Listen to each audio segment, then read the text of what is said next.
Hi, everyone. This is Nick from Election Bets. How's everyone doing out there?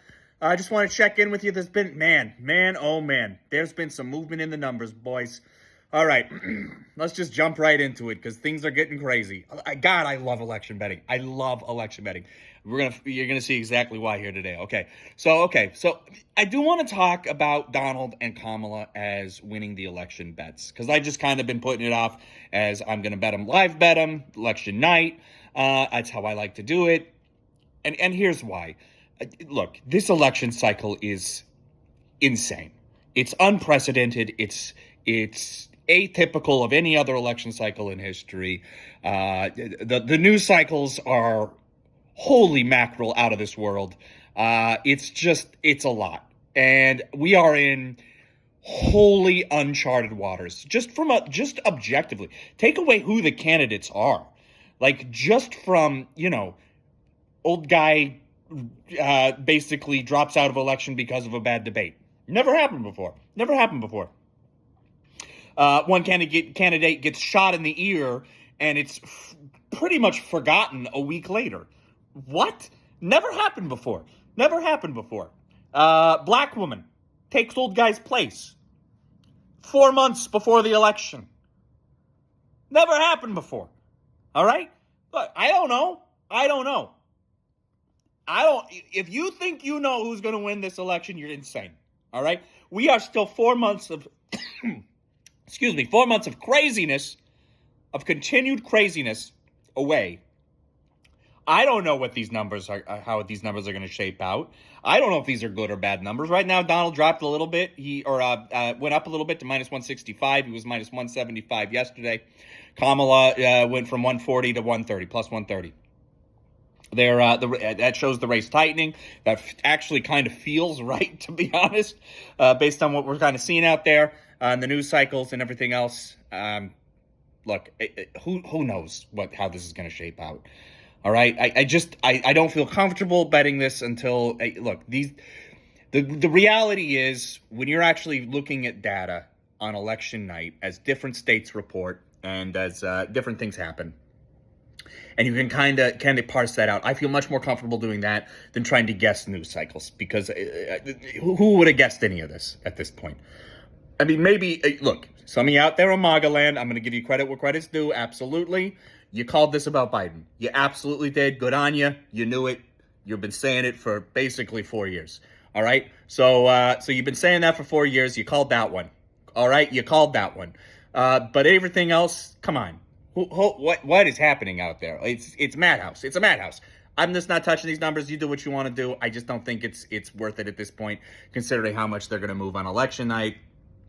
That's how I like to play it because usually you can beat the odds makers at their own game on election night, and that's how I like to play. Okay, the popular vote. Actually, interesting thing happened exactly opposite of what I've been saying. That is Kamala has gone from minus 190 to minus 170.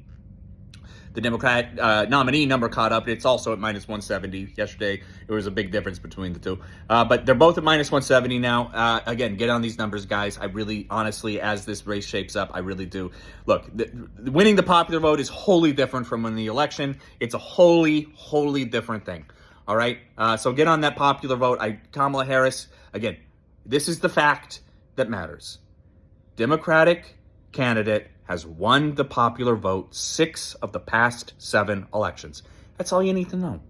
That's the only... Why is this going to be different? Why? Tell me why. Why is this one going to be different? Because why? What about it is going to make that different? There's nothing out there indicating that this is going to be any different.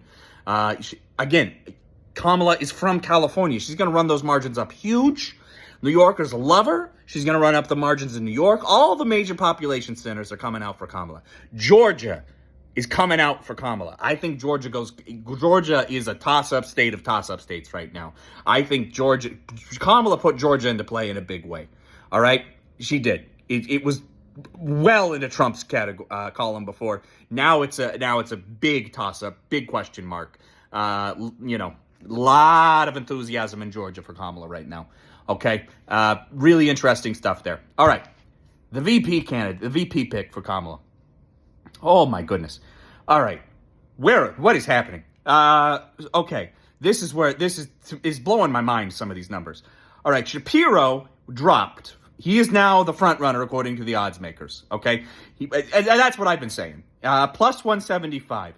I got on today thinking his number actually would have gone up. And the reason I thought that was there has been a lot of wind in his face recently.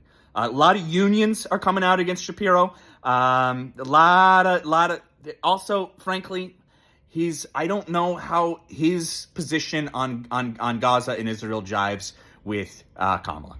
I know Kamala is not as big on the Israel war as Joe was. And I know Shapiro's a big proponent of Israel. And I don't know how much it matters either, to be honest. When it comes to presidential election, I know a lot of people care. I know a lot of people in Michigan specifically care, and Michigan is a big swing state. Lot of, and I'm going to use the term, a big Muslim vote in Michigan that really cares about the Gaza war, and they were stringently against Joe, really coming out hard against Joe. And I don't know if that's in Kamala's, the back of her mind when she's looking at Shapiro, because I don't know how much that is coming into play, but I think it is a bit of a factor. And so I was looking based on those, and just a lot of sort of negative press for Shapiro recently in the last day or two. And so Shapiro, I was looking like, maybe I can get a better number on Shapiro. He dropped. He's now the front runner. Kelly's up to 180 from plus 145. He's now close second, but this is what I've been saying the last 2 days, right? These guys are running neck and neck, and now the numbers are finally reflecting that. I honestly think the odds makers are a day or two behind the news cycle. That's what I think is happening here. All right, that's what I think we're seeing. I think the odds maker, what I'm seeing, the odds makers are a day or two behind the news cycle. I think what we're going to see is Shapiro's number pop. If I'm right about that, then Shapiro's number is going to pop back up to probably plus 300, plus 350, something like that. Kelly probably about the same. I like plus 180 for Kelly a lot more than I like plus 145. I'd love to see a Kelly number over 2. If I see a Kelly number over 2, I'm hitting it. All right.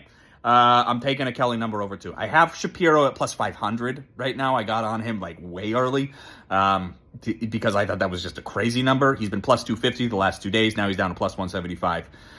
Coop's up to plus 900. He's the North Carolina governor. That, again, feels right. He's slipping. He's just slipping. I don't think it's going to be Coop.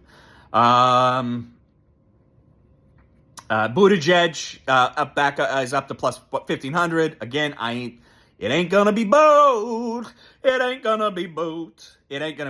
Okay, Bashir plus 2,000. Guys, if you haven't taken Bashir, I'm gonna sprinkle a little more on Bashir at plus 2,000. Are you kidding me? Have you been seeing Bashir's tweets? It's like he knows he's the pick. Bashir at plus 2,000. Come on. He is better. He's in some ways better than Shapiro. All right. Look, he does a lot. He's young, charismatic. He's from a state that's going to help in Pennsylvania. It's going to help in Ohio. And when I say that, I don't mean it's going to help Democrats win Ohio as far as electoral votes. It's going to help Sherrod Brown in Ohio. I heard a commentator say that. I thought that was very smart. I was like, that's really smart. That's exactly right. Kentucky, you pick a Kentucky guy, it helps you. It helps Sherrod Brown in Ohio, who's run for Senate there. Sherrod Brown, great race. It's going to be tight. That one is probably going to be one of the tightest in the country. Any edge is going to make a difference there. So I don't know if that's the way Kamala's thinking, if that's the way your team's thinking, but Bashir helps Brown in Ohio. I like that. Waltz is down to plus 525. I liked him at plus 1,100. I didn't take him at plus 1,100. There's no way I'm touching him at plus 525. He's been making the press tour. He's been on every channel and from here to Kingdom Come. I mean, he's all over the place. The guy, you can't turn on the TV and not see Waltz of Minnesota. And again, the left wing loves Waltz. They love him. So, who knows? But yeah, so Bashir at plus 2,000 right now, that's the take. That is the take. Bashir at plus 2,000. Give me that all day. That's That just makes me feel good. That gives me a warm feeling in my tummy. I like that one. Plus 2,000 Bashir. Heck yeah. Shapiro plus 175. Gosh, I don't know I'm taking that anymore. If I had to come in and it was a Shapiro plus 175, I loved them. I mean, I fell in love with them at plus 500. I liked them a lot at plus 250. You let me down at plus 175, Shapiro. You and me. I don't think we can do it anymore, buddy. I think you're off the radar at plus 25. Keep an eye on that number, though. It might jump up if the odds makers are a couple behind the cycle, okay? All right, guys. That's what I got for you today. Thanks for tuning in. Let's make a lot of money. Love you guys. Let's go.